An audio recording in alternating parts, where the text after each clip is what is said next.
Because of recent events and fines to YouTube from the FCC, I need to start out this video with a small disclaimer.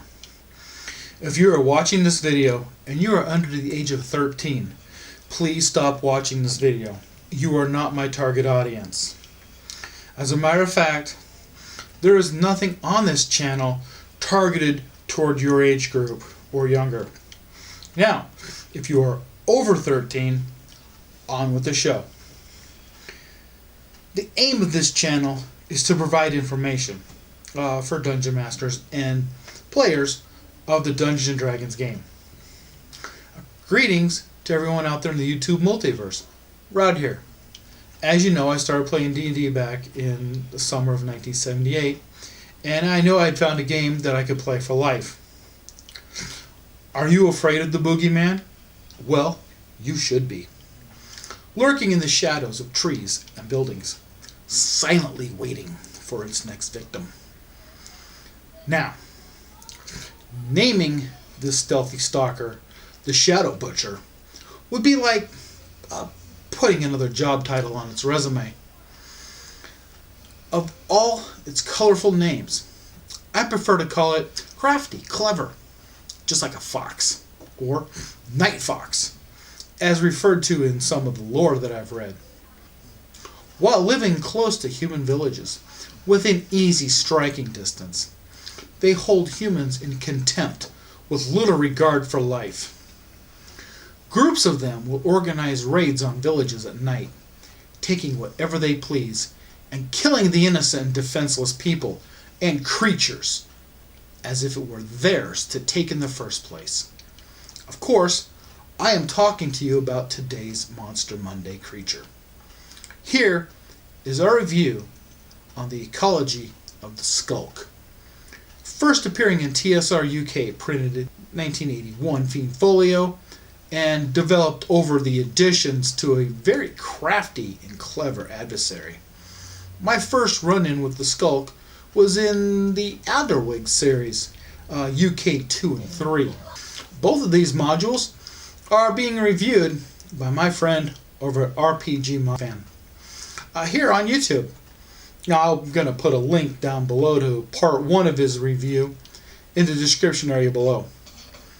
The word SKULK itself means to keep out of sight, typically with a sinister or cowardly motive. Basically that sums up what is believed to be the motives of the SKULK. SKULKs are a medium-sized chaotic neutral or chaotic evil creature with dark vision. They stand between 5 and 6 feet tall and are roughly 120 to 180 pounds. They're both male and female. They're hairless and require no clothing, unless they happen to be in a situation where they're intermingling with humans. They have perfected the art of camouflage, blending in with their environment very well. Normally their skin tone is a dull gray in color and have been known to hide themselves in plain sight by altering their skin tone to that of the local inhabitants in the area. If you get a close look at them, look at their eyes. They're blue and they are totally void of pupils. SKULKs can be very quick to anger. They're carelessly violent and hold a strong hatred for those that are better off than themselves. Unfortunately, that would be anyone or anything for that matter. Self-preservation is first and foremost on the mind of the SKULK. Seen being as cowardly and shy, this could be typically a play to lure unknowing victims to their easy demise. SKULKs have a distaste to even deal with their own at times. If they're put into a life or death situation, SKULKs will save themselves first and foremost, with no regard to even their elderly or their young. Rumored to have once been members of an underprivileged society. They were humans at one time. They withdrew from civilization and the rest of the world, for that matter. A magical ceremony made them what they are today. Now, this ritual gave the SKULK its natural camouflage, which allows them to flawlessly blend in with their surroundings at any time. Now, if and when it is necessary for skulks, they will form small bands, which will be ran by the strongest or the most powerful member of this band. Skulks will sometimes offer their services to a local assassins guild in case they get bored or they're in need of currency of some kind. Now, though very few are known, skulks will avoid villages and stay on the outskirts so they can hunt and gather without even being noticed. Now, if they are captured, they will have a terrible death, especially if they're caught in one of their violent acts, because villagers will not stand for this. They speak a broken form of common, but they understand common very well. Now, in combat, I would recommend running a skulk the same as you would an assassin, a ranger, or a rogue type for that instance. Food for thought. With mastery of cover and concealment, skulks hide from their prey, waiting for a party of adventurers just to come along their way, where they will attempt to split up the party first.